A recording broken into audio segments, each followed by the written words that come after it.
What do you got to eat? Here, guys. Ooh. What's this say?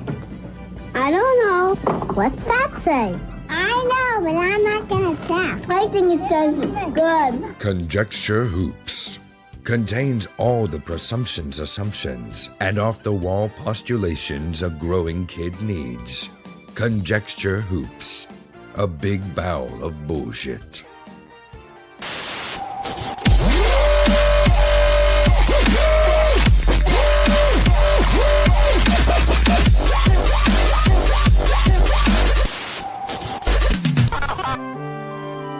Saturday morning cartoons. Now at night time. Mostly conjecture based on little knowledge. Please welcome Max Headshrew, Dell, Aria Blackness, and your most gracious host, Ben motherfucking Jackson. Applause. Applause. Applause. One of those people is here. Yeah, a little bit of a different lineup for you today, but it was switching it up. Yeah, we're race swapping. Max. We got a lot of friends. We got a lot of friends, which we need because we're not. None of us is very good at keeping a weekly schedule intact. So I hear that. Yeah, we need to be replaced constantly. So. It's like the Avengers. There's a different lineup every other. That's the right way to look at it, Elrod, because we are superheroes, right? That's right. And so there's the superheroes that you read every day, and there's the superheroes that your friend reads that you only read once a week. You know what I'm trying to say? Exactly. Everybody's sphere of superhero contact is different, right? Exactly. The original lineup of this podcast, they were like the original Avengers. They're the Robert Downey Juniors and the Chris Evans. So we're the ones that are going to be in the next movies. The ones that nobody cares about. You're the Falcon and Moon Knight. Nice. Yeah, I'm Batman. What soldier? I'm day one. I'm a day one Justice League. But speaking of which, like the Sandman, dude, holy fucking shit, this book, holy shit, the way that, not just that it's an amazing story and really cool characters and happens to be about the things that I like thinking about the most. Yeah. Putting all that aside, it's also just really fascinating the way that Neil Gaiman tweaked an already existing DC universe, but like without disrespecting it, without like forcing something into it that wouldn't make sense, or without like compromising any of the characters, right? He's just like, right, so Sandman, that's the real Sandman, but check this out. I'm just going to tweak it like that and tweak it like that. And Dr. Dream, I'll put that, and then it all works. And he didn't destroy it, Yeah, he did it in a way so that the original character could still exist within his universe. But that's the genius of Sandman. Is that it can encompass anything. It can be anything. It can be a story that takes place in the real world, in the comic book world, in the world of fiction, in the world of dreams. Nice. So I think that is the conceit, isn't it? That I never read like the original Sandman comic, but that is the conceit that it. No. Oh. Has anyone? Oh, I know what you mean. I've looked at it briefly, but no, I haven't either because it's boring. No, it's not good. Yeah. There's like there's references to it in there. There's little nods to the original. The boy that's kidnapped, he's having a dream. He's dressed as the original Sandman, isn't he? Yes, he is. I believe. Interesting. Yeah, And I think. also the mask, like the helmet that he wears. Why don't we take a look at it actually? Yeah, yeah. Oh yeah, there's a good example where I happen to be share screen, share system audio, share screen. Okay, we've got the Got two it. guys. There we go. You literally have to click share screen like 6 times, bro. So like Yeah.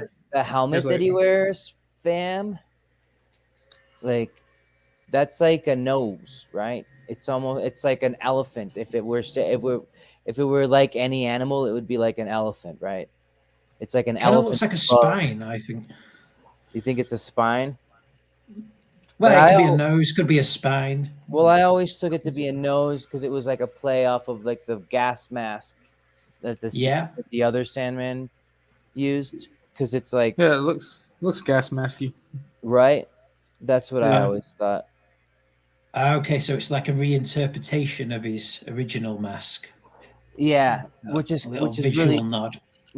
curious because in reality, the corny gas mask idea came first, and this idea came after, right? But Yeah. it's pretending that they both take place in a universe in which this was the original, and the gas mask was a variation. Isn't that a weird magic trick that Neil Gaiman does? Yeah. He's a wizard, dude. I swear to God. Like I'm not kidding. What they do is goddamn magic. Grant Morrison, Alan Moore, More. Neil Gaiman, dude, they're wizards. No Well, less. Alan Moore does say he openly admits to practicing magic. As I may does have- Grant Morrison. Yeah. And when you say that, we've touched on this before, but you think at first, what a pair of lunatics. But the way I love the way that Alan Moore explains magic, which is it's more like a philosophy for him, which is the act of creation. Magic for him is exploring his mindscape. He believes that his mindscape and his imagination can be something that's just as real and just as tangible as the real world landscape. And the act of magic is basically drawing something from that mindscape and making it real and tangible. So in that respect, the act of writing can be an act of magic. At one point, Sandman or Watchmen were things that just existed in these writers' minds, in their mindscape, in their subconscious, and they drew it out and made it something tangible. And now it exists in ours. And now it exists in the real world, Definitely. something that you can hold. So I think it's a fascinating philosophy when you say you practice magic. But I mean, Sandman taps into that very much. It deals with It absolutely does. the realm of the imagination And I being think something as real. I think there's a real nod to that with this character, the waitress, right? I don't know how fresh this is in your mind, Buddha, but this whole bit here with Dr. Destiny. Oh well, yeah. 4-hour diner, right? You know about this. You're familiar. I do. This is possibly my favorite story. Oh, wonderful. Okay, well then you tell us about it. Well, I just want to say one thing. Like the narrator, the waitress as the narrator, fancying herself to be a writer, right? And she wants it's because like she's trying to force her worldview on reality because she can't handle the way the world really is, But that's related with what you're talking about of like what writers do is they transform the world by creating a world, right? Mm-hmm. But it has to be a good enough world that people want to read it for fun. Right. And this story is very much about a character who wanting to transform the world in his own image. Yes. But it's just unfortunate that this character is an evil character, This whole story takes place over a 24-hour period in a diner. I believe it's just about him waiting for Morpheus to show up. The Right, he's Sandman killing character. time, right? Because he knows Yeah. the Sandman's after him. Yes, he's gonna have a fight. He's killing time both literally and figuratively. So while he's waiting, he just decides to have a little fun. So he essentially he takes over the minds of the patrons of this diner, and he gets them to. He basically removes their inability to lie to each other, so they start speaking the truth to each other, and all these very, very dark thoughts and dark secrets. This is the character here, John D. Come to a head. But that's not enough. As the story goes on, he gets more bored. So the story descends into hedonism. So they all start having sex, orgies take place, and then obviously after sex, the natural next step is violence. So then the character he makes the characters all start mutilating themselves and each other, and it gets very, very dark. I mean, this when I originally read, that's where they're all singing. What are they singing? I can't remember the song that they're singing. It's a famous one. Is it an English song? I don't know what it is either. Oh, spread a little happiness as you go by. Yeah, it's probably more famous to Brits. The reason I wanted to highlight this story is I dug this out last night because I was sure this existed, and I've managed to find it. I actually attempted at one point to adapt this story into a film. I wanted to make a short film. Are you serious? Yeah, no, and as proof here, screenplay. There's the screenplay here. Nice. Wait. Let me make it big. Okay, so yeah, I was going. I got as far as writing up a screenplay for it. You can see there, it's. I called it. I had 3 alternate titles. 24 Hours. That's a good name. Yeah, or I was going to say it predates 24, but I don't think it does actually. Or Hour 24, or Waiting for the End of the World, a screenplay by Anom. Who's that guy? Nice. Based on a story by Neil Gaiman, and it's dated first draft July 2003. Nice, wow. And let's make this movie, Buddha. I'll fly to England. Well, I was going to say it's basically been made now. Have you seen the TV show? I'll tell you what. I'm gonna give it its fair due, mate. And I have some criticisms of the TV show, but the diner scene was fucking sick.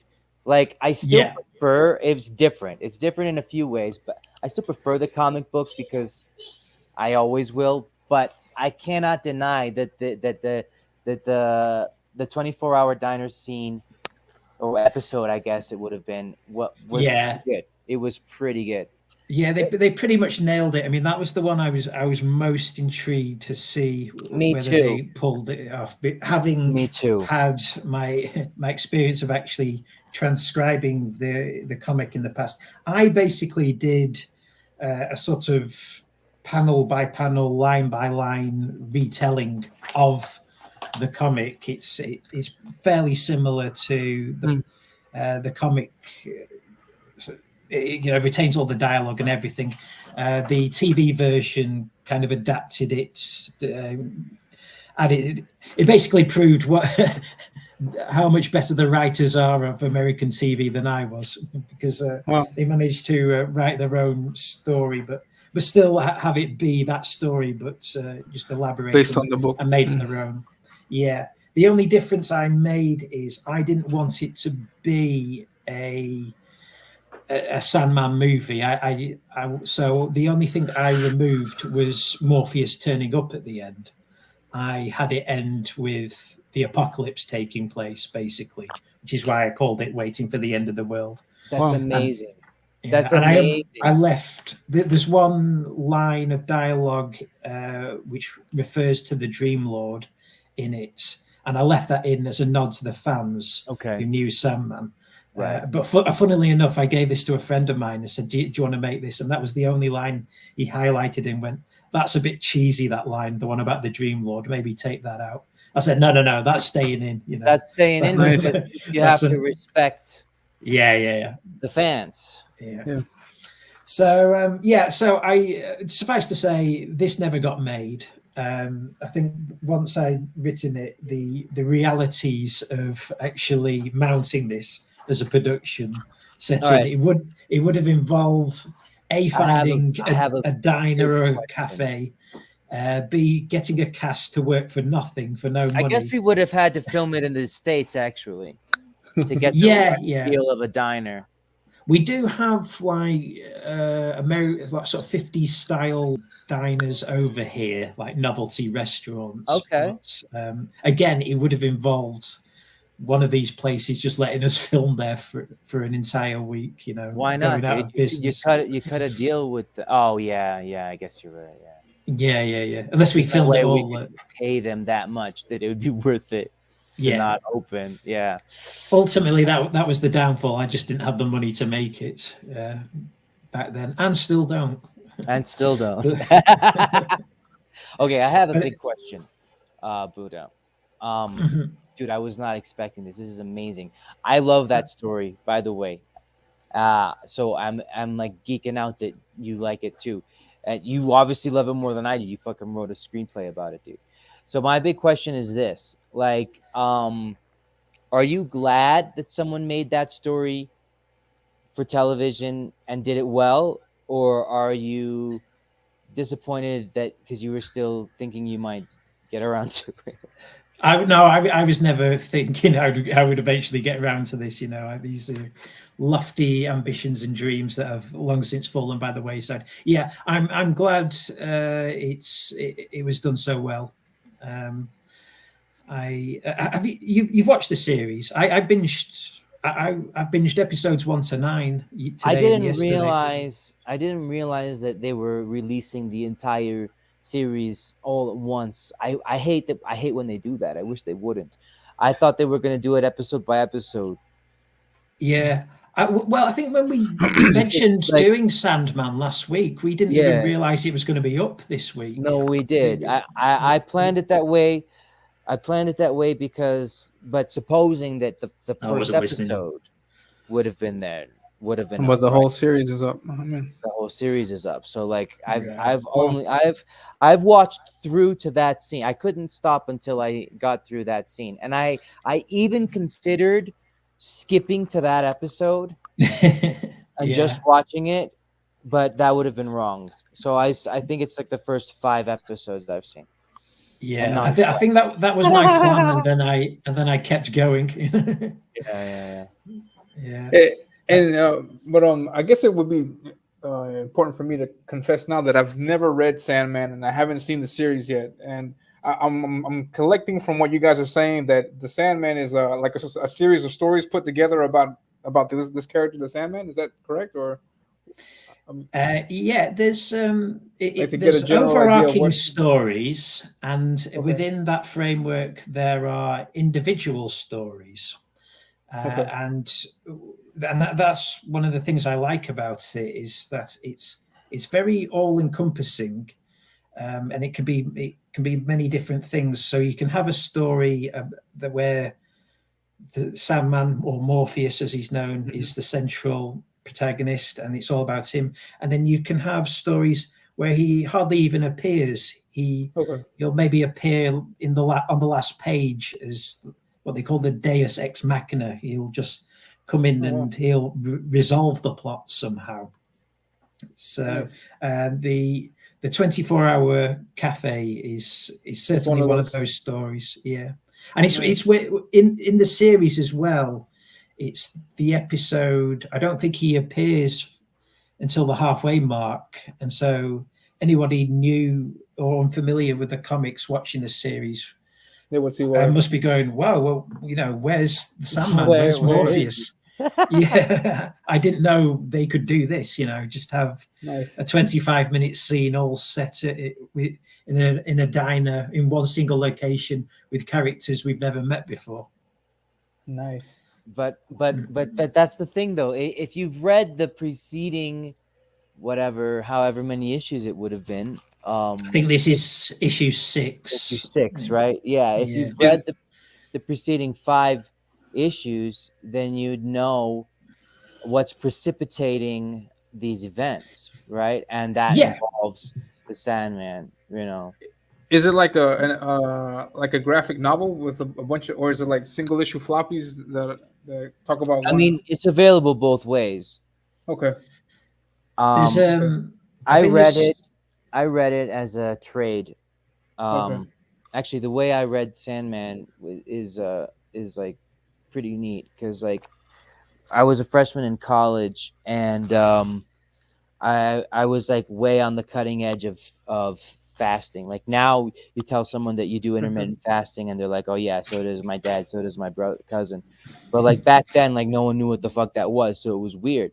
So like everybody would have lunch, and like it was called anorexia back then. Exactly. I was anorexic, so I would spend the like lunch times in the library reading fucking Sandman, because the library where I went to school was like this Soviet fucking inhuman machine building, where you literally had like, have you ever been in like a storage area of like data storage, where they have those like moving aisles? Do you know what I'm talking about? Where you like move a thing? No, I haven't. Yes, I used to work in one. Yeah. Can you describe it better than that? Because I don't think anyone knows what the fuck I'm talking about. They're shelving units, but they have like these turnstiles at the end, so you can. It's like a safe space-saving measure. A space-saving measure, exactly. Yeah. You can you can have like compress them all together, but if you want to get it down one of the aisles, you have to move like 4 aisles worth of shelving to get down one. Exactly. So if you wanted to look at a book in that shelf, you'd have to ask the girl in the other area to get out of the way, so you can move the shelves over, right? That's the point. And so this is what the fuck we had in our library, dude.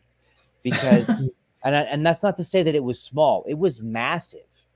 It was just this weird giant building that no one ever went into, that was like designed in this unappealing way, where like you don't want to hang out in it. But I thought it was fascinating, because I was reading like Jorge Luis Borges, and so I really liked the idea of like mazes, and like information as a concept, because he was blind, right? So I liked the library because I was like weird and goth, right?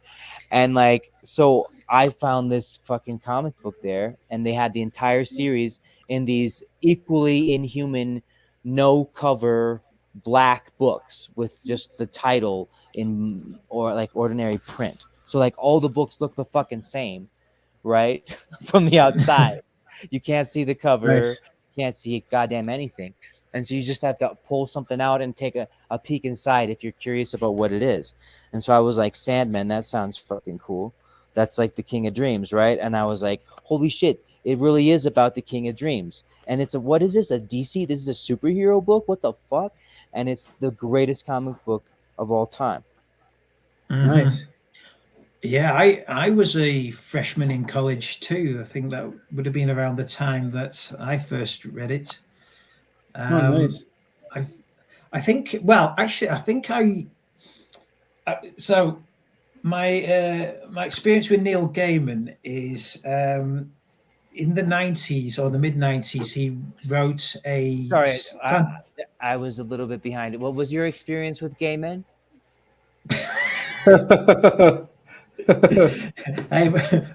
We've all had those college experiences. Amen. Yes, it was my freshman year. Neil Gaiman wrote a series called Neverwhere for the BBC in in the mid-90s, which is a series that no one's ever seen and no one ever talks about, but I love, and I still champion this. Nice. It's kind of... I've seen that series. I love that series. I You read the do? novel. Yes. Yes. Oh, great. Fantastic. I love it.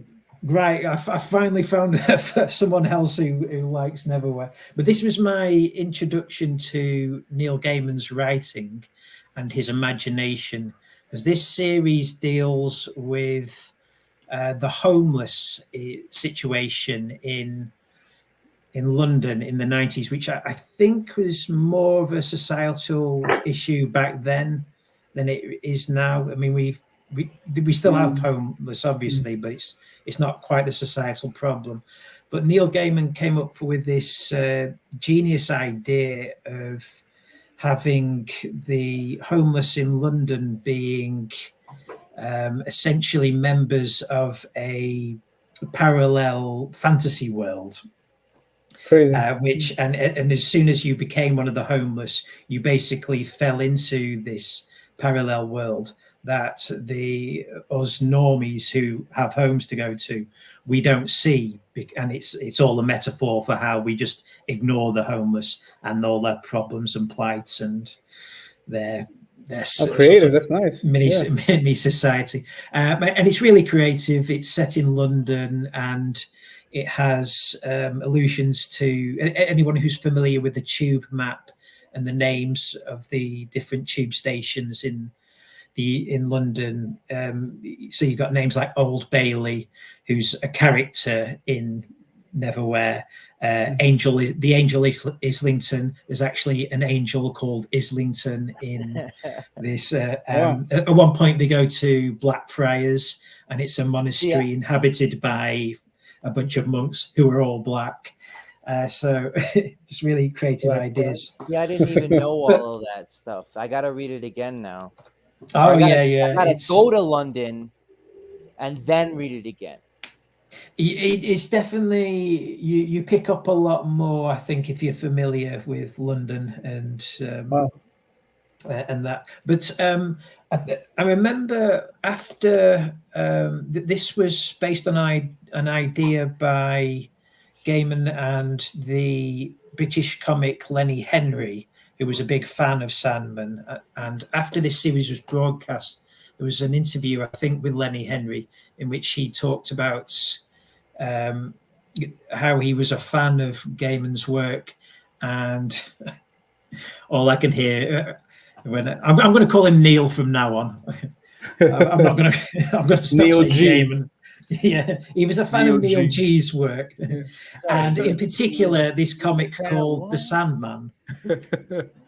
So I thought, well, I loved this, so I'm going to seek out The Sandman. So that was how I discovered The Sandman and got into it. And I must admit, at 15, I think I bought like volume 9 first. I think I just got the first one off the shelf, and that's a good issue. And that's another one where is it the kindly ones? Is that what it's called? No, issue 9. Maybe that coincides, right? Issue 9 is all no. About sorry. I mean, volume 9. I'm talking like issue 65 here. Sorry. I came in sort of way too late to it and had no context to it. But about 5 years later, when I was in college, you read the climax before you read the exposition? No, because the climax is volume 10. Okay. The story has 10 volumes. That's the complete. Yeah, it's 75 issues altogether. Elliot, it's a big one. 75 issues. Yeah. Nice. I believe nice. The idea with the Netflix version is they want to do 2 volumes per season. So the plan is to do 5 seasons. Although I think issue 9 of the kindly ones could make an entire season, because that's quite a big story. Okay. So what I'm looking for of combining, the first 2 arcs. for the series, and I'm not going to be like one of these purists where I'm like, no, any changes at all is bad. Like, I understand it's a different medium. I understand they can't realistically expect that many episodes. So I'm fine with it. And you know what? It works. And the changes that they made to the story for the purpose of serving that transition, I think have actually make it a better TV series overall. So I don't mind the changes. Like, I think it's weird I what they was astounded how few changes there were. yeah, there I was weren't that many. I was Like amazed how faithful it was.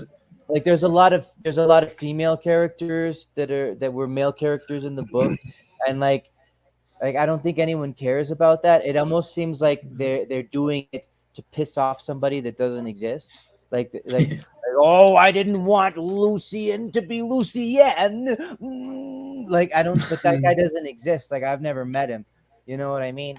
You know, it's weird. They cast Gwendoline Christie as Lucifer, Satan. Yeah, as Satan. I didn't like And, that actually. well, funnily enough, like It didn't work for me. I sort of imagined my perfect movie version cast of Neverwhere, and she would have been my choice for the Angel Islington, because I think in the book she's described as being androgynous. She can be male or female. So I think in this version it's Peter Capaldi, but yeah, she would have been my choice. But anyway, that's we're getting way too much onto my failed attempts to adapt Gaiman to the screen. Like, there's a couple of there's more there's LGBTQ coming out the yazoo in this shit, and this was a long time ago. This was before it was popular. Like, having all these different kinds of sexual deviance in a story. Like, there's a necrophiliac chick in this book, dude. Like, it's out of control. And like back then, all the different LGBT whatever, like, it was like punk and like edgy, and like that's why I liked it. Like, that's like I'm not gay, like, and I'm not, yeah, obviously, but like, you don't have to be gay to appreciate art, but the point I'm trying to make in the very circumtuitous way is like there's a different tone to it, because like back then it was like it was like edgy and like cool, and like they had to tone it down so much for the TV show, and I understand why you have to, but it's so unfortunate because it feel like it doesn't have teeth in this version. Like, there's some really hardcore shit in the comic book. What do you think they've toned down? What have they missed? Well, the necrophiliac chick, dude, she wasn't in it. And like, I don't remember the necrophiliac chick. Oh, fucking read 24 Hours again. That was just in his library's version. Well, is that in 24 Hours? It is, dude. But like, the reason you missed it is because it doesn't happen. It's just, and it's not depicted. It's just one of the characters telling. It would have been in my version, right? But because, like you said, she has to tell the truth. So someone asks her like, "What's the most?" like your biggest secret or something like that, and she's just like, well, one time, and but they don't show it. You know what I mean? So there's a degree of separation even to the book, right? Because of how it's just referenced. Exactly. But it's not even referenced. It's just completely taken out of the. I mean, and not only that, like, also the dude didn't kill the girl that drove him. Like, they made him into a nice guy. Because you said, like, if only the guy who has the power to make dreams come true, if only he were a nice guy. Well, in the TV show, he kind of is a nice guy.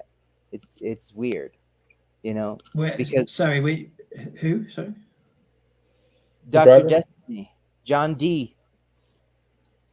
Oh, right, yeah. He's like a good guy in the TV show. He's very sympathetic.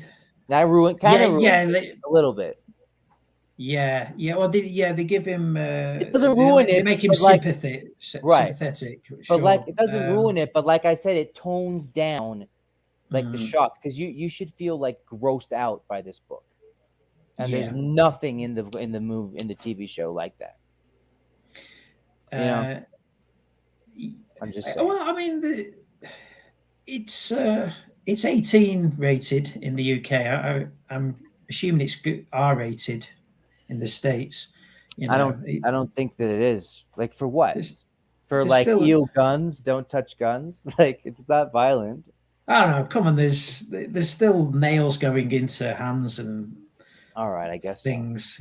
But there's Yeah. nobody talking And about having sex with dead people. So, no, no, but maybe that must be where Netflix draws the line. but they did tone it down, Buddha, because they like okay, it's violent, but it's not heartbreaking.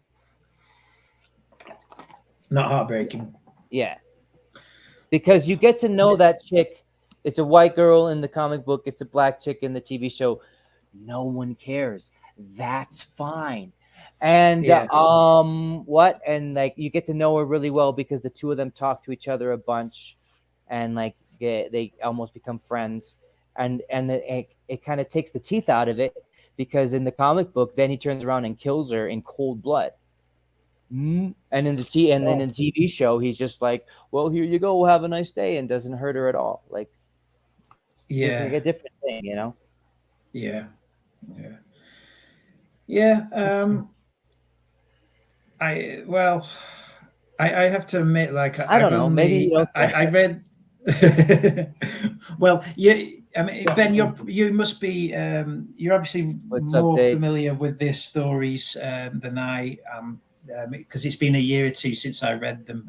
So I, at the moment, unfortunately, I've just got the TV show fresh in my mind, and Okay. the things they left out are things that I can barely remember. So, which is why I was thinking, wow, this is But that's surprisingly interesting. faithful. I mean, I was That expecting new story arcs and it to go off in different directions, and maybe they no, will in later seasons. But I hope not. And I yeah, like you. I'm glad they didn't because they did do a good job of telling the arc of what you know what's the this yeah, then later on called Preludes and Nocturnes, and then this story called The Doll's House, which are really cool stories. But I think it's interesting, Rob, that you don't remember that. I mean, I obviously did just read this recently. I'm not gonna lie, but at the same you just call time, me Rob. at the same, I don't think so. At the same time, Buddha, You just call me like Rob. like the horror aspects of the book were really kind of one of the favorite features for me. Like because when Yeah, I remember sitting in the library and reading this and like miming like what the you Mm. know like this is wild. Like I didn't know they were allowed to do this shit in DC Comics. You know? What Yeah, was Gaiman involved in the making of the series? Yes, heavily. heavily. Yeah. Oh, nice. Oh, nice. Because the Sandman, a live action version of Sandman, has been in development hell for years, probably since the publication of the comics. And Yeah. for years, they've tried to get a movie off the ground. And I think I've often said, no, it should be a TV series. In fact, the way they've done it now is probably how I am as close to how I imagined it originally, as for being a true faithful adaptation. No, it should just be a TV series and a straight up that adaptation of the stories, which is what they've done. But I think from what I've heard, Gaiman's put a kibosh on every single attempt at doing a live action version up until now because that's what he wanted. He wanted a straight up adaptation of the comics And and I really something as respect close him. to the comics as possible. I really respect him Mm. for that because that was a good move. Because like Yeah, what they're trying to make it with like James McAvoy and like what that kid with like four first names. I'm really bad Joseph with names. Gordon-Levitt. Yeah, that kid. I would have said like Yeah, Jonathan Taylor Levitt or something. yeah. As you know, Uh, Buddha, I'm really bad with names. Uh, my ideal but yet, casting choice was Heath Ledger. If Heath Ledger Oh, had nice. lived, he would have been my ideal Morpheus. You're not so sure. So I I'm think you're talking right. 2008, right. 2009 era. I think you're Heath right, Ledger. dude. I think you're right. It's just sad because he's dead. Because like, Mm, because you try to think of someone that versatile as far as like bringing someone to life that's not real, like he did with the Joker, and you think, well, who else has yeah, done it like that? And it's like, Mm. Nicolas Cage, but that doesn't look anything like him. Brad Pitt, but like, come on. And then Johnny Depp, and it's like, I just don't think Johnny Depp's right for this. no. The problem with Johnny Depp is a character like Morpheus is just what Johnny Depp does. So it would Right. have been him You sleepwalking just through the role. he, Although sleepwalking through the role is arguably how you should play Morpheus. I think I kind of get the impression that this new that's a guy. funny joke, but unfortunately, Johnny Depp has shown that. Like, what was that movie where Yeah. he's just a vampire? Dark Shadows. Dark Shadows. Like, is there anything original about that character? Every scene No. and every line is like an afterglow of a different character. Yeah, it Sorry, was but his it's true. 17th collaboration with Tim Burton. Tim Burton. And Oh Jesus! Come on, tell yeah, another story. yeah, well, we've seen this before so many times. It was Exactly. a very by the numbers Johnny Depp movie. And like I Yeah. imagine like Sandman, imagine Morpheus, imagine Dream of the Endless, but it's like fucking Johnny Depp doing whatever one of his characters, Edward Scissorhands or something. It's like, no, don't do that. No, and that's the reason that Heath Ledger would have been my ideal choice, because when he was cast as the Joker, he had never played a character like that before, and I think that's the way to go sometimes, to cast against type like that, because then you get an actor who's got something to prove. So he'll bring their A game. They'll bring everything they've got to that performance. I agree 100%. And after he got the accolades for playing the Joker, it's like, okay, what next? So, well, Morpheus would have just been the perfect project. But I'll tell you what, I don't know. I think but at the same time, we would have got a truncated version of Sandman, which is not necessarily what I would have wanted. I think this is ultimately better, Buddha, and this actor's not bad. I'll tell you what, I'll give you props to your British actors, man. They're killing it in the show. There's not very many bad performances. I don't care for the kid that does the Corinthian. I don't know what is going on with him, but everybody else is pretty much really performing well.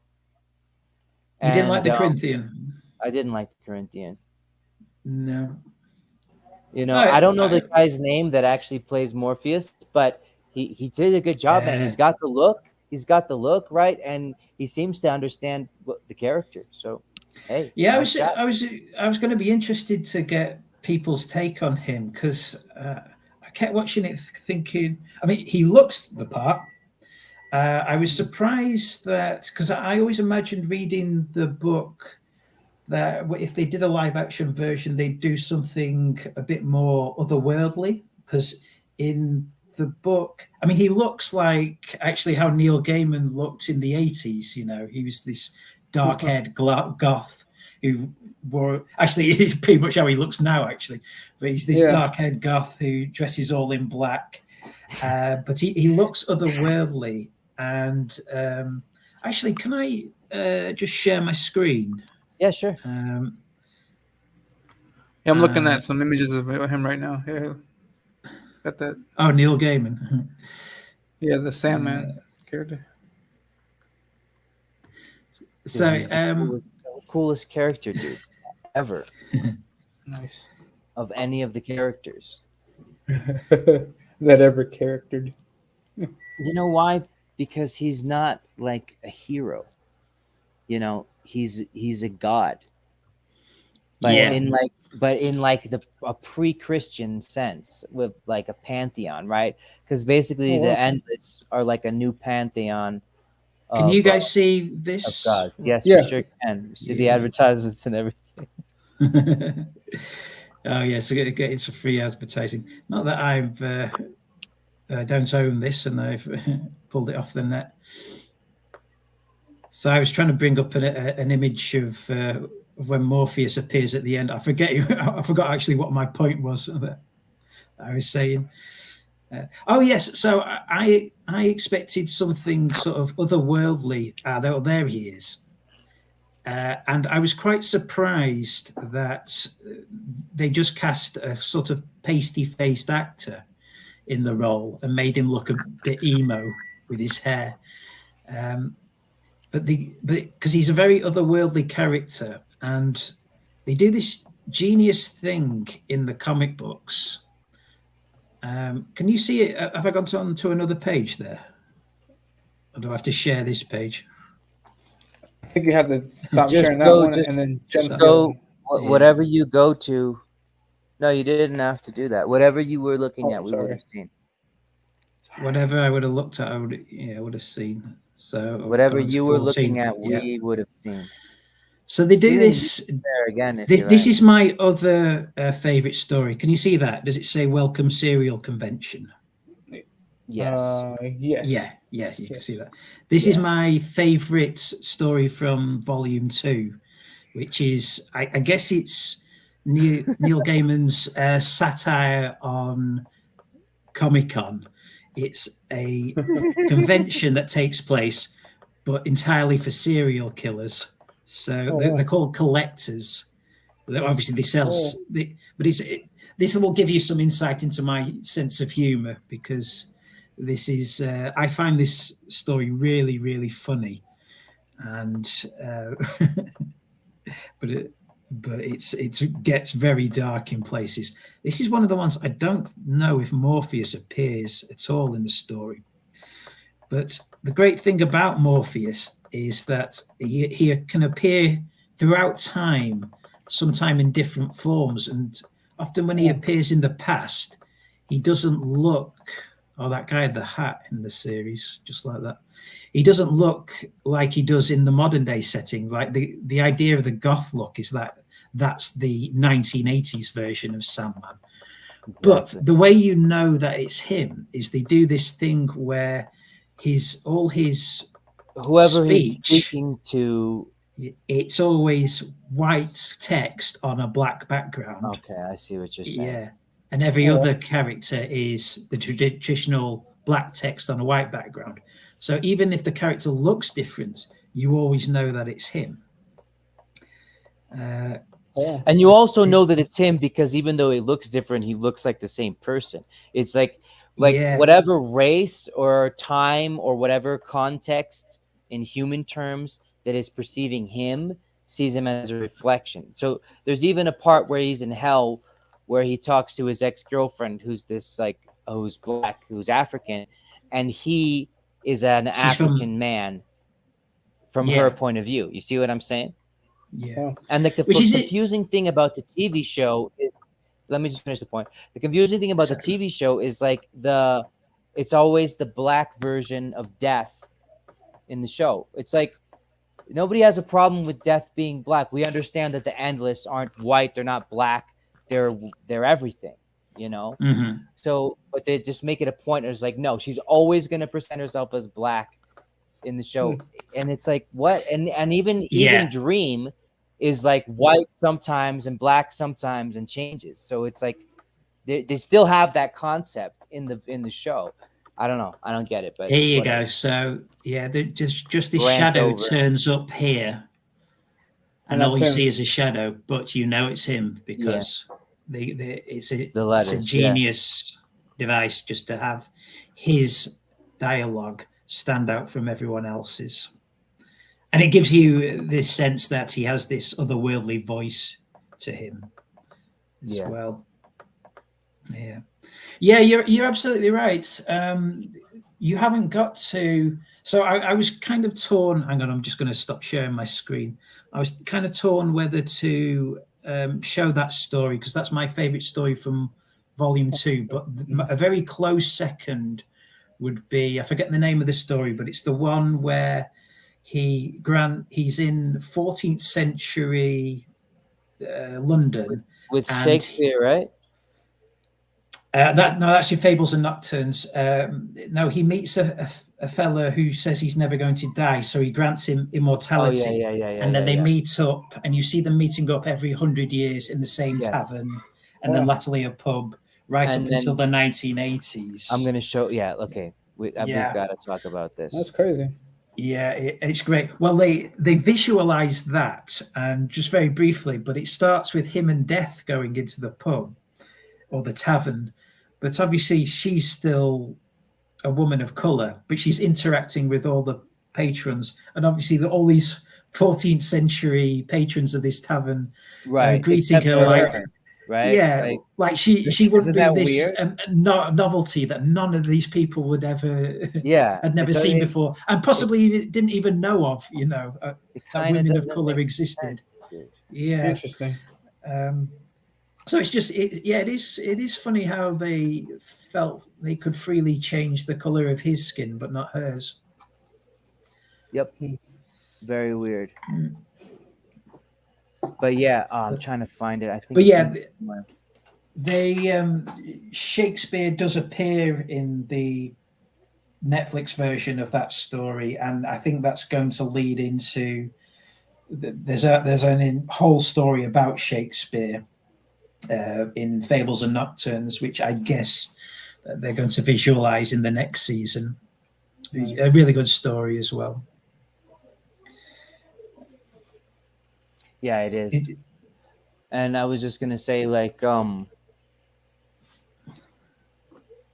yeah, but before we move on completely, sorry, from talking about the 24-hour diner, whatever that story is called, I think it's amazing. I really liked when you said that in your screenplay, you changed it to the sort of the MacGuffin to being the actual apocalypse instead of just being a story about Sandman. I think that's fascinating because for me, from my like worldview, reading that story, it's a very Christian message. Like I always say that, and it's like, here we go again. But really, and maybe more so in this story than any other, because it's a weird thing. What D does, he forces you to tell the truth. And that's why these people like end up killing each other, because they're telling each other the truth. And so, and the TV show does a really good job of demonstrating this, because there's a point where he even says, like, "Why are you lying? Am I really handsome?" And she's like, "No, you're not handsome." "Then why did you say I was handsome?" And she says, "Because I wanted you to like me." Right? That's what it comes down to. Like, the reality is people are dishonest to get along with each other. Yeah. Right. That's a really crazy thing to think about, because like I don't like politeness. It makes me uncomfortable because I'm like halfway autistic. So if you don't tell me what you really think, I get confused. Right. So I value honesty a lot more highly than politeness. And like that's the way I live my life. And a lot of people like me because they know they can trust me because I always tell the truth. A lot of people don't like me because of the same reason, right? Yeah, exactly. So that's how I live my life, and so this is, in a way, you could read this story as like antithetical to my worldview, because it's saying like, yeah, Ben, if everyone told the truth like you want, we go to hell. And it's like, well, wait a minute. If everyone told the truth, wouldn't that mean bringing about God? Because like my concept of Jesus Christ is the truth. Right? I know, Elliot, I think you're religious. I think you know what I'm talking about. If you tell the truth, you're in the presence of Jesus Christ. Like that's what a Christian believes. And you go farther away from him by telling lies, and you get closer to him by telling the truth. And so if everyone did tell the truth like that, then the end of the world really would happen, because you'd be face to face with Jesus. And then whatever is the true you would come out, and either you'd go to hell or you'd go to heaven. But the hell would be of your own making, just like the hell of this movie, the hell of this comic book is of their own making, isn't it? Yeah, but then Morpheus makes the point that they're not really being dishonest humans, or we're not really being Right. dishonest. What we're doing is dreaming. So we're all one thing, but we all dream about being something else. We all aspire to be something else, and Exactly. that's where the beauty in humanity lies. Is the aspiration to be something other than what we are. Yeah, Yeah. look at this. Like here's Death in the comic book with Dream. They're both like pasty white goth kids. Like that's the 80s version of them, right? I'm Yeah, into it. I'm into it, but I know that they're yeah. gods that have a million different versions of themselves, right? Mm. And then like down here, they're with a human and he's got like pink skin, not white, right? But they both have Mhm. white skin. So it's like I just to reiterate the point I made earlier, like she's not black or white, dude. She's everything. Yeah. Rant over for the second time. But yeah, let's get back to this story. This It's the I'm fine with it in a modern setting. Them changing up the color. It sticks out like a sore thumb whenever they go period. I think, which they do a few times in the TV versions. okay. You just think to yourself, well, now people of color wouldn't have been around at that point in this history in this Yeah, part of the world. exactly. That's a No. good point. And as far as and like in a way, it's kind of it kind of goes against, I think, the intent, which is okay to have proportional representation on TV is a noble intent, but it can go to a point where you kind of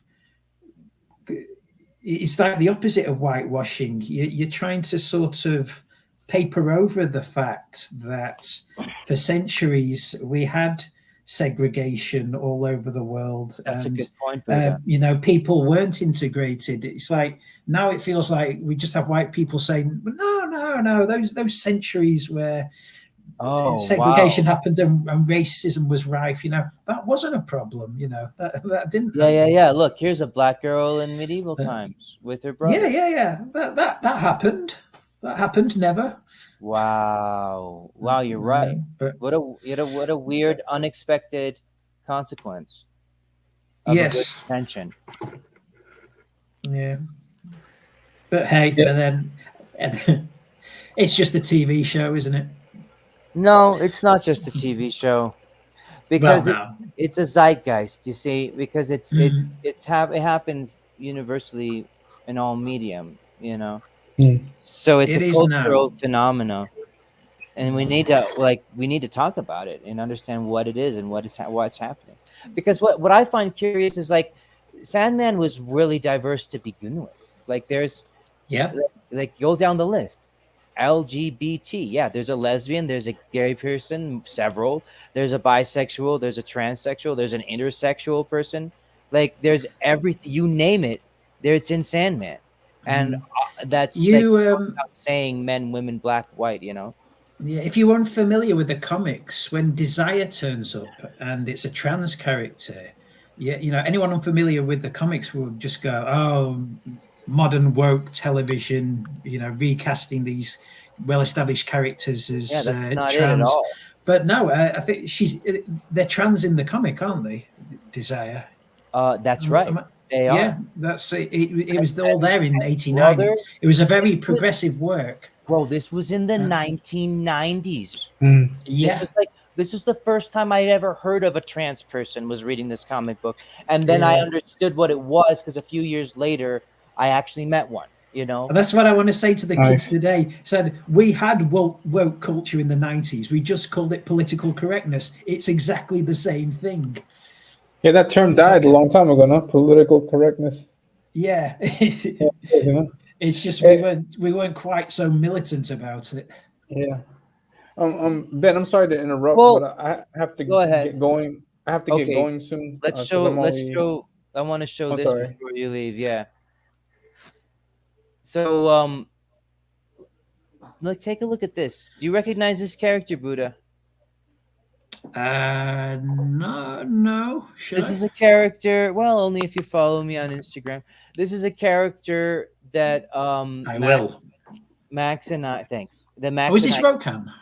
It's a character from Rokon. It's a character called Sorn, Calisorn, and he's a teammate slash enemy slash frenemy of Rokon's. Nice. And Elliot did an excellent job of Yeah, creating thank the you. fan art of Calisorn, and So- and I really appreciate the detail that he went into making like the sword goes into the shield. The shield is also a sheath. It's supposed to remind you of a scorpion's tail and scorpion claws. So like, you know, he really went out of his way to get the character right, and that means the world to me to see the character that I and Max developed like reproduced by someone else, and such a high caliber artist, honestly.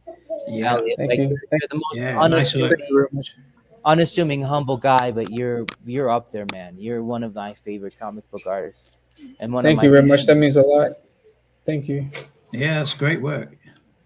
Yeah, thank Yeah, you. Yeah, I really I like the fantasy story that Ben is making up with Max, and I love Max's art. Max has got really good art, and I love his paintings.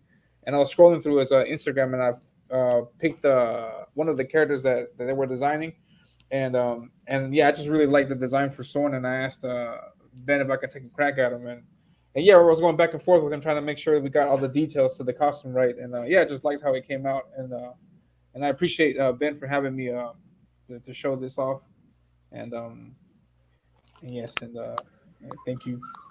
I really appreciate it. absolutely, my friend. Yeah, you're a friend of the show, man. You're a friend of mine. I appreciate your Yeah, work, definitely. and yeah, honestly, come back anytime, man. I'll be in touch with you. yeah. I Yeah, feel yeah, like definitely. we need to see more of your work, Elliot.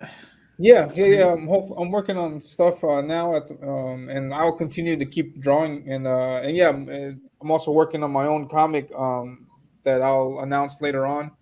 But yeah, definitely you will see more of my art in the future and hopefully Awesome, man. I continue. can't wait. I Yeah, can't wait when to you hear when that. you have your own comic, you should come back on and tout the hell out of it.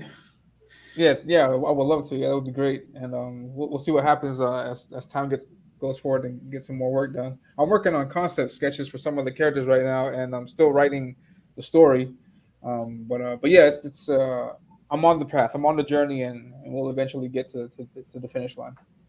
Excellent, Yeah. Cool. wonderful. And Thanks so much. I'm really sorry, but I have to get going because I know you do, mate. I wasn't sure how long we'd be on, and Yeah, that's I got fine. I'm about an glad you hour. let me know. Yeah. Thanks for coming on the show, man. No I'll see you problem. soon. Thank you very much, Ben. I appreciate it, and thanks, Buddha. Good to see you again. Yeah. Nice to meet you, man. Nice to meet you too. I'll see you guys later. You guys be safe. Bye bye. Right. God bless. Did he just call you Rob? Buddha. Now you call me Buddha. You call me Rob. No. I think it was the other way around. El Oh. Credo says, "Great piece. Congrats, Elliot. Stopped by to smash the like button. Hell yeah, dude." I Don't forget to like and subscribe. I never go on Instagram. Well, no, that's not true. I do go on Instagram, but very rarely.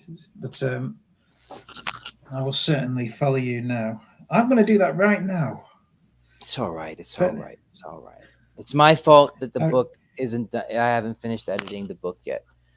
But to be fair, I've had a lot of problems, and I've had to get rid of those problems, and none of that is good for time, managing your time adequately. No.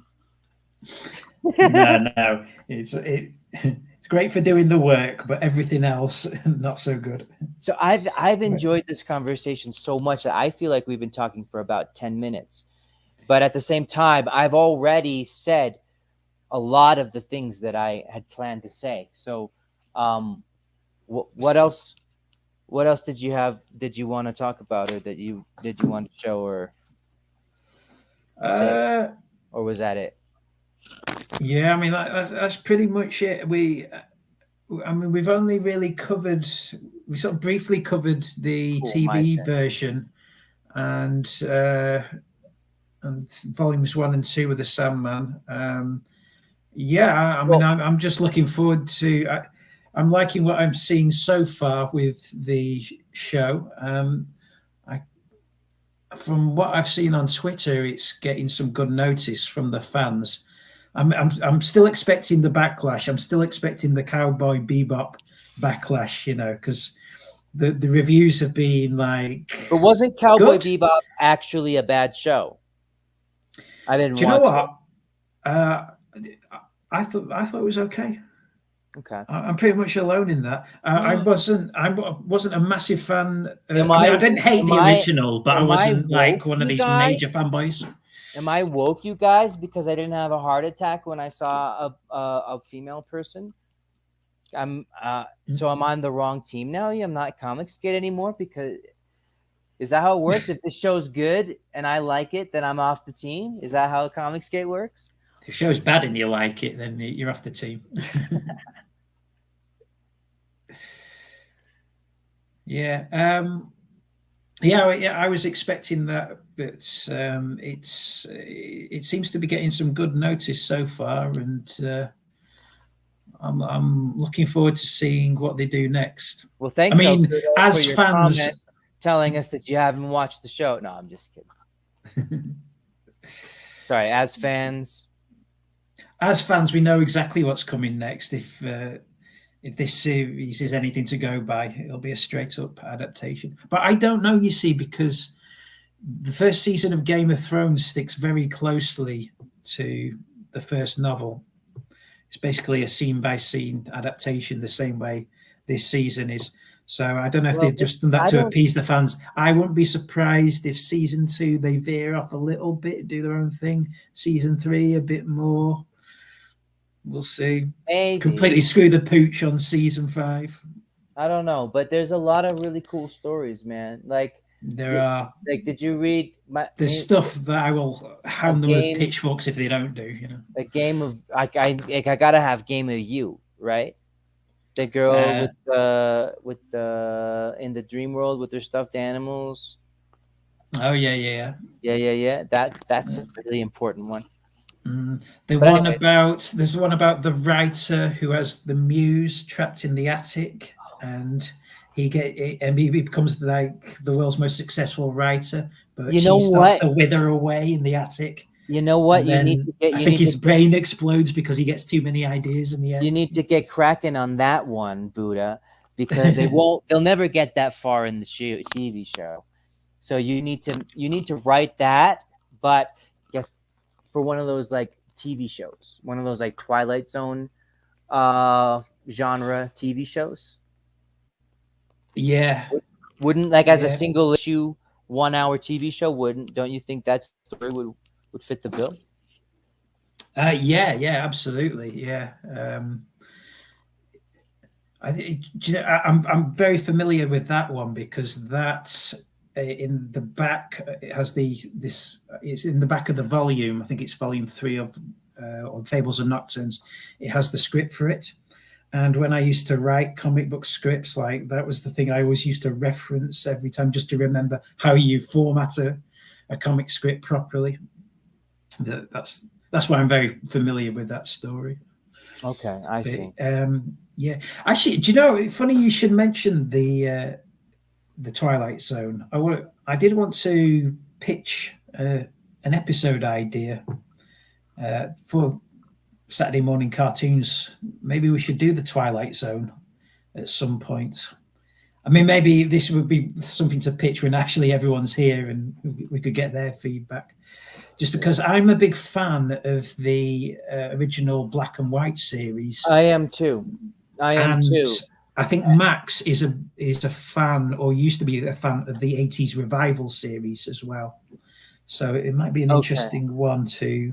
That would be a cool one to like do an exchange where like I tell you about a particular episode that I like and why, and you do the same, right? Yeah. I think that would be a kind of because then it would be like a round table, you know? Yeah. I think that would work. and there's a lot of really good ones. I think I'd struggle to pick my favorite.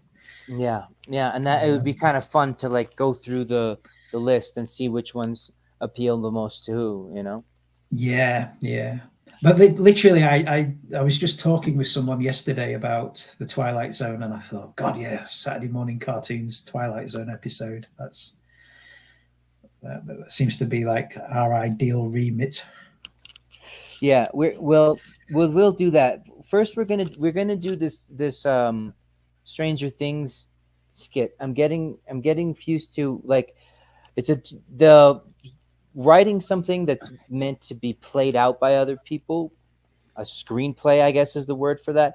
I've never done that shit before. That's not true. I did it once before, but like this is a new format for me. Not to make excuses, but I'm still working on that, and I made good progress recently.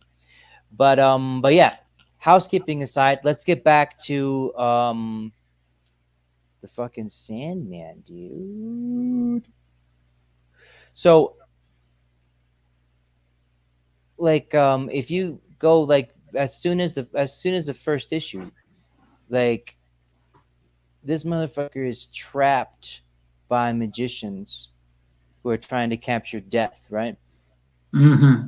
And like what a mature understanding of magic to portray it in the world of dreams as working the way it should work in the world of dreams, and to portray it in the world of humans as working the way it actually does work in the world of humans, which is like, you know, cult leaders who understand like psychological manipulation and things like that. That's magic in real life. So that's why this Roderick Burgess, I think is his name. He's basically just like a type of Aleister Crowley, right? Yeah.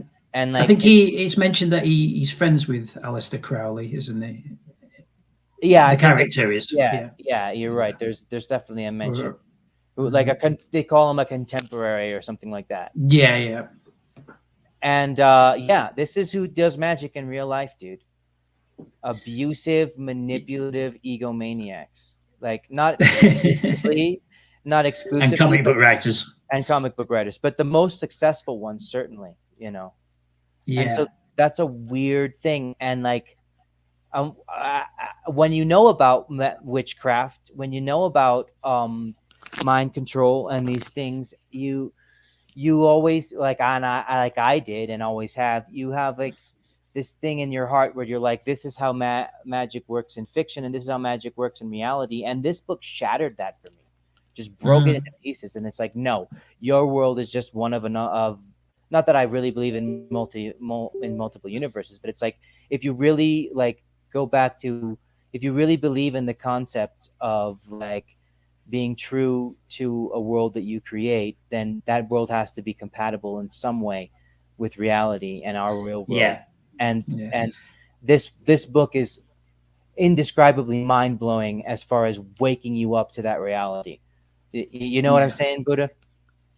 Yeah, absolutely. It hadn't even occurred to me actually until you mentioned it just now. It's like, oh yeah, it is all there. The idea of capturing the Dream Lord who exists in a reality that's basically made up of a collective human consciousness of imagination.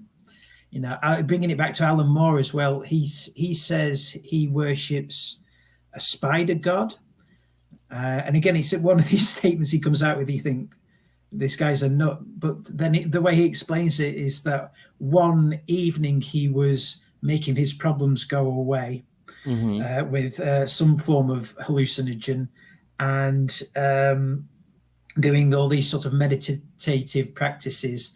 And he turned off the lights and he saw a sort of pan-dimensional spider god, and the way it existed in his reality, in the spider god's reality, was that the spider existed, but it was like sort of a matrix of spiders appearing over and over again.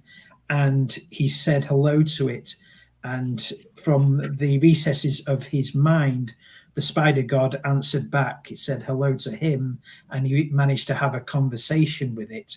And so from that, he surmised that he'd created a spider god in his imagination, Right. but from Alan Moore's point of view, the landscape of his imagination can be something as real and tangible as the real world landscape. So why doesn't this, if it exists in his mind, why, who's to say it doesn't exist Right. on some plane, on some level of existence, even if it's only specific to him. So, you know, when he says, you know, I worship a spider god, and people say, well, you've just made that up. The way I like yes, to put it, I did make that up. The way I like to put it is that the things that you make up can affect the real world, right? Yes, yeah. And that's why it's important to an idea can change the world. Exactly. That's yeah. I think you and I both are on the same page with that idea, and that's definitely, like, I think the overarching theme of Sandman, right? And to that point, the part where he goes to hell and he duels with the demon, right?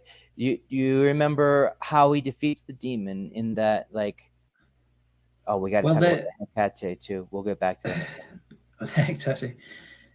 Well, they're having a duel of ideas, isn't it? Yes. They basically just have to say, you know, medicine beats plague, hunter beats wolf, you know, and in the end, it's. I think the Lucifer says the end of the universe, the death to all dreams, but he wins with hope. That's right. He does. A hope ultimately conquers all, which is how he wins the duel. Yes. So again, I'm really I wouldn't remember any of this if I hadn't watched the TV version last night. Yeah. But I was just hoping that was actually from the comics. Yeah, it was. Oh, sorry, we didn't mention they made John Constantine female, didn't they? Yeah, they made everybody female just to make us mad, but we didn't make us mad, so I don't know why they did it. Is it because they wanted to distance itself from any DC EU universe, other TV DC universe that was going on? So this isn't the Constantine from Legends of Tomorrow. It's Joanna Constantine now, and they wanted this to exist within its own bubble. Well, that would explain why they changed one character, but they changed like 5 characters to female, which is like, I don't know. I like, again, it doesn't. I don't mind that any of these characters would be female. It just seems weird to do 5 times. But Lucian's female. Yeah. Yeah. Sorry, exactly. I was getting Lucifer and Lucian mixed up earlier on, didn't I? Yeah, Lucian is female in the. Lucian and Lucifer are female in the TV show. Yeah. Because everybody is. I don't know. Yeah. So because there wasn't any women in the original comic. Yeah, bro, it's already like 60-40%. And now it's like 75-25. I don't know. It's not like there's 3 girls for every guy in real life. I wish there were. But anyways, this is the demon Choronzin, who duels with the Game of Ideas, right? The Game of Ideas, yes. And the oldest game, right? Because they're fable creators, which is like what gods are. This is like a genius. Like, he really gets his symbolism right, Neil Gaiman. He understands everything, like all these things. What a demon is. He understands what a dream is. He understands what a gargoyle is. Like, he doesn't use words or concepts without depicting them accurately. And he's incredibly well read in in ancient folk tales and folklore, and you know, he's not just influenced by anything from Edgar Allan Poe onwards. You know, he knows his stuff dating back to earliest literature. Yeah. Now I remember what the end of this tangent. We were talking about how I was saying that hope is the overarching theme of the entire series, and Yeah. it is because what are dreams really? What's the purpose of dreams? And in a word, the purpose of dreams is hope, right? Yeah. Yeah. What Yeah. is the what It's to power does aspire. yeah, exactly. What power would hell have if those here imprisoned were not able to dream of Of heaven, heaven. right? Yeah.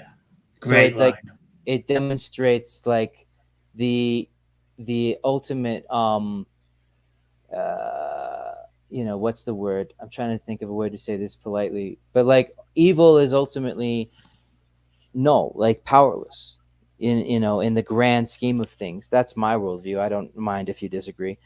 But I think this book demonstrates that, because even the power of Lucifer, whether you believe in him as a person or as a concept, it's real, um, is dependent on the existence of the good in order for it to have something to oppose.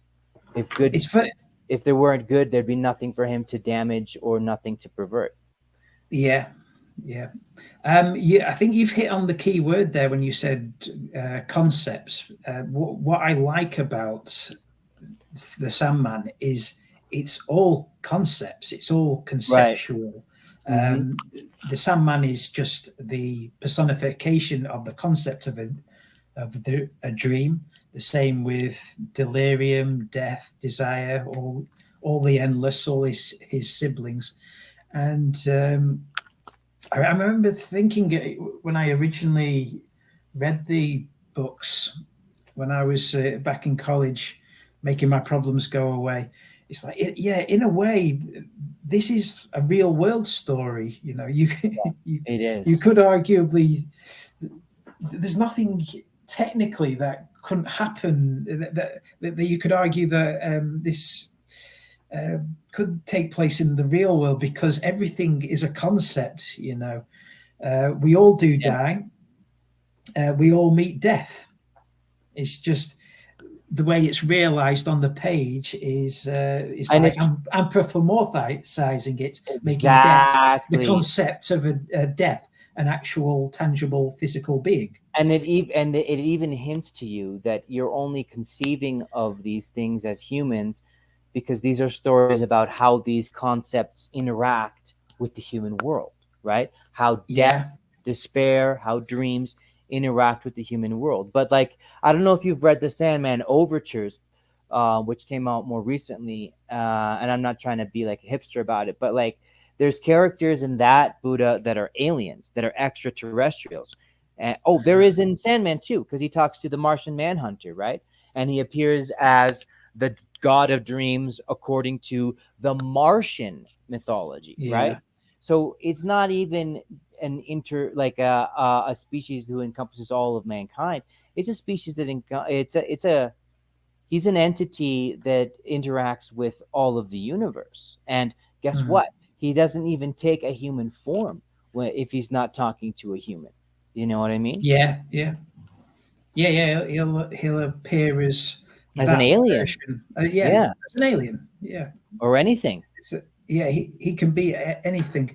I mean, that's what I like about it as well. I'm a big fan of Doctor Who because Yeah, I think Doctor Who's the most genius concept for a series that's ever been created because it's a character that can go anywhere and do anything across yes, all of time and space. And so it never gets stale as a format because if you right. don't You like can one always do a story different. one week, yeah, it Mhm. reinvents itself constantly on a weekly basis almost.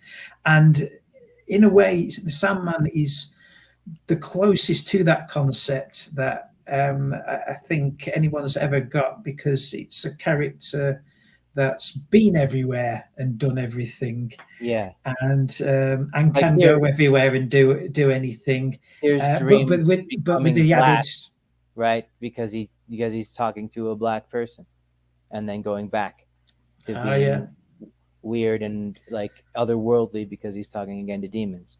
So, Mhm. anyways, not to derail your idea. He can go anywhere and do anything.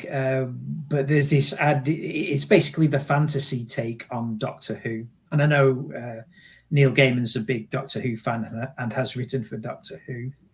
And indeed cast the Sandman series with half the cast of Doctor Who, it seems, as well. Oh, really? But who's from Doctor Who? Because I've not seen much from Doctor Who. Joanna Constantine was one of Doctor Who's assistants for a bit, and let me think. There's somebody else in it who was in Doctor Who as well. I'm trying to think. I think there was. I'm sure. Yeah, there was somebody else in the series as well. I'm sure that was in Doctor Who, but I can't think who it was just off the top of my head at the moment. That's all right. But yeah, it's got a similar vibe, hasn't it? Yeah.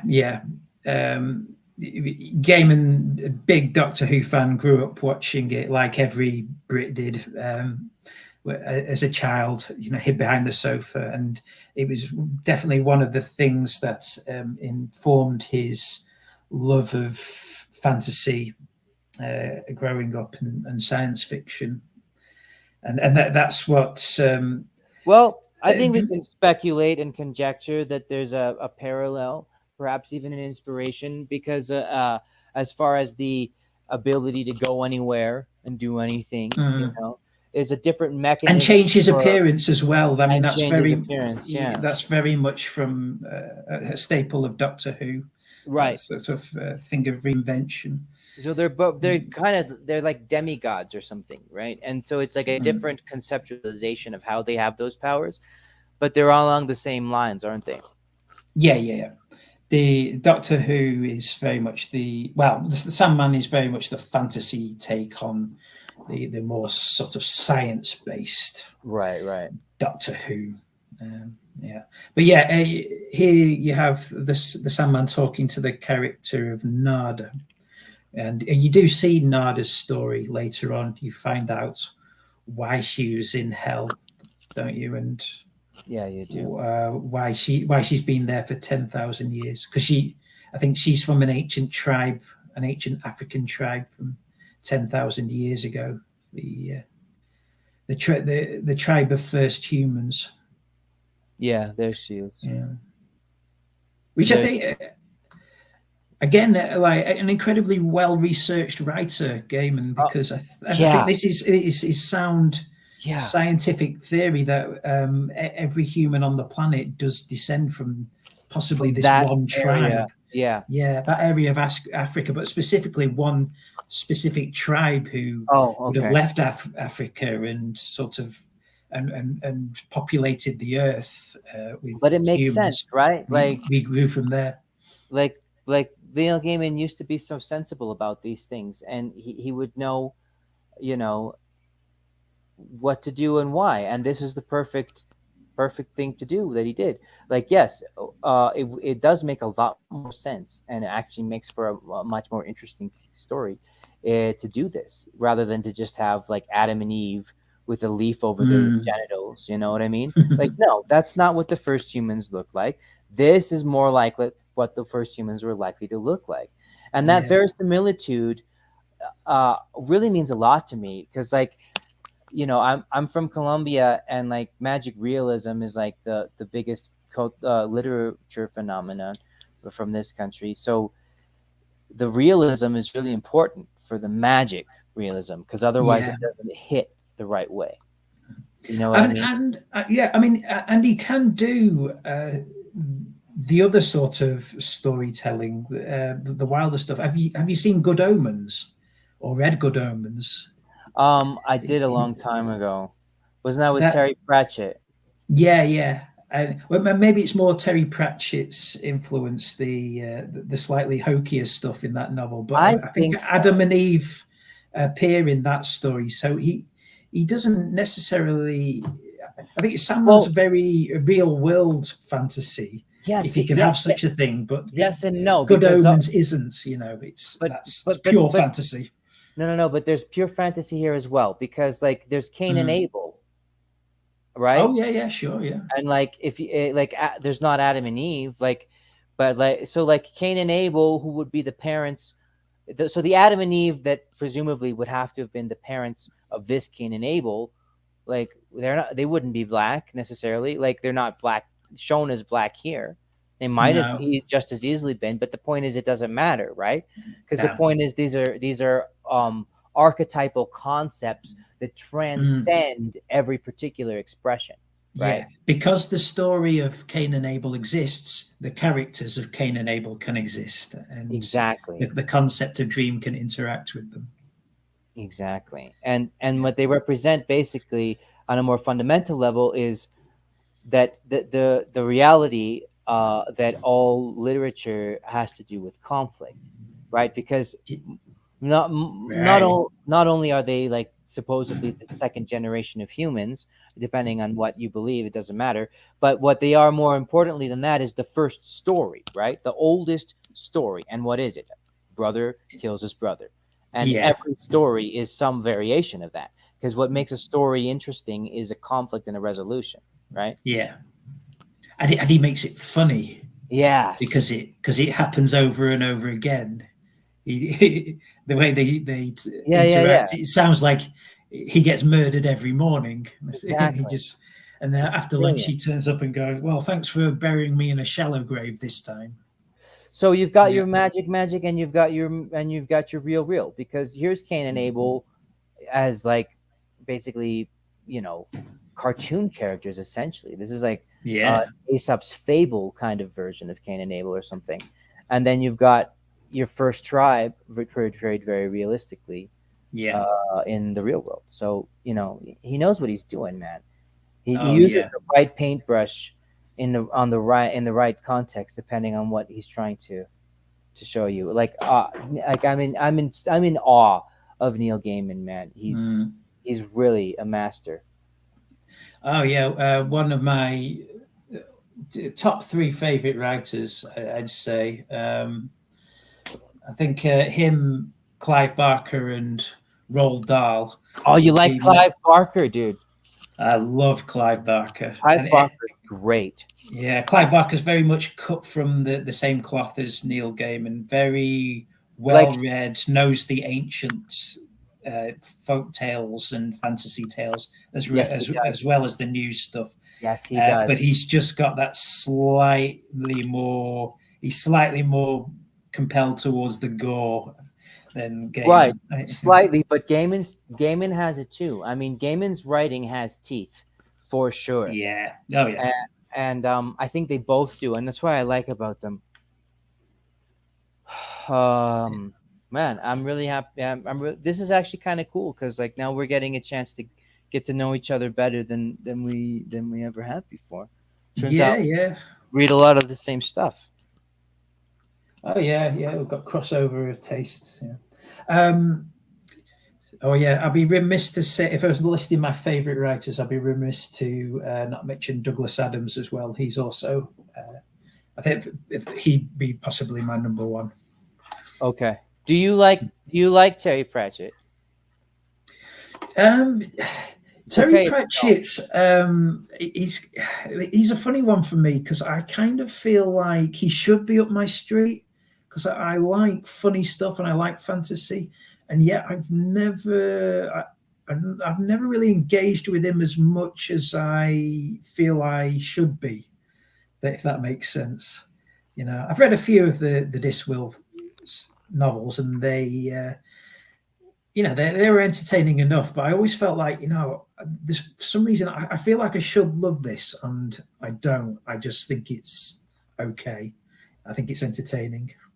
I feel the same way. No. Do you? It's I don't know, it's not necessary. Like yeah, I get it, that's a clever joke, but like I have real books to read, Yeah. He's very much inspired by Tolkien, but just go read Tolkien. Yeah, Tolkien's not my favorite either. No. Well, no, me neither. Really. And I know, and I'm not being polite. I'm being completely honest because Tolkien is not my favorite. I don't mean that as a rude way of saying, as a polite way of saying I don't like him. He's amazing. No. Tolkien's incredible, but yeah, I mean, beat for beat, The Lord of the Rings is just an absolutely perfect story. A perfect way to do an epic story. You know, it is. He spent 15 years crafting that story to get it just right. There's nothing wrong with it. It's just that there's this massive Chekhov's gun in the form of the Ring of Power that nobody ever uses. And I understand and I appreciate that that's the whole point, but like those are never my favorite stories. No. My favorite it's used in The Hobbit for Bilbo to for be plot reasons. Yeah, for plot reasons for Bilbo to escape from Gollum, but then it's never used for that same purpose ever again. You know. Yeah. It is, but there's always dire consequences for doing it. You know. Yeah, but that's just not the story I would have written. Which isn't to say that it's a bad story. It's obviously an amazing fucking epic. But yeah, I would prefer like a Michael Moorcock kind of story where the guy's just like, oh yeah, give me that shit, and puts it on, and like Boromir goes on a fucking killing spree. That's the book that I would write. So that's the book I'd rather read, if that makes sense. Yeah. We're supposed to be talking about Sandman. We are. I don't know. I don't know. Is there much more we can say? Well, I'm sure there's much more you could say. If you get me started. Would you put Sandman down as your favorite comic? Yes, number one favorite comic. Okay. Not even close. For me, it's the thing that got me into graphic novels, for sure. It's the thing that I read and realized, wow, this hands down constitutes proper literature, and but done in the comic book form. And I think that's what the trailblazers, the trifecta of trailblazers in 80s comics, Neil Gaiman, Alan Moore, and Frank Miller. That's what they wanted to do, was to Frank Miller, not a confirmed wizard, but but he's with The Dark Knight Returns. I think that Watchmen and Sandman are the three that are responsible for reinventing comics from being seen as something for children as being seen as something that you can do anything with. And so when I read Sandman, I really, that's the point where I went, wow, I'm going to read as many graphic novels as possible, because I didn't realize that you could do this with this medium, something this dense and weighty and entertaining and adult, or and I didn't feel like I was being pandered to. I didn't feel I was being spoken down to. I didn't feel like I was reading something that was meant for children. I thought that there's no shame in reading something like Sandman. So, I've got Sandman solely to that and Watchmen to thank for that. And I felt exactly the same way when I read it, and it also led me into a world of reading comic books that I didn't know existed, and that's been my most favoriteest thing that I've ever done, is reading those comic books, aside from some problems and some going away and maybe a girl here or there. But yes, so I feel the same way you do, Buddha, and that's the end of the show. Cool. As we've just seen, drugs make your problems go away. So make it the best day possible. Remember, it's drugs that counts. Take one and take a chance.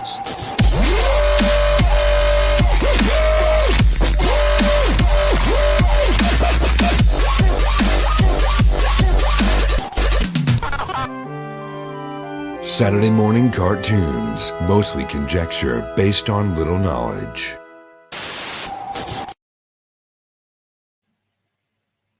Yay. Well, I think we held that together.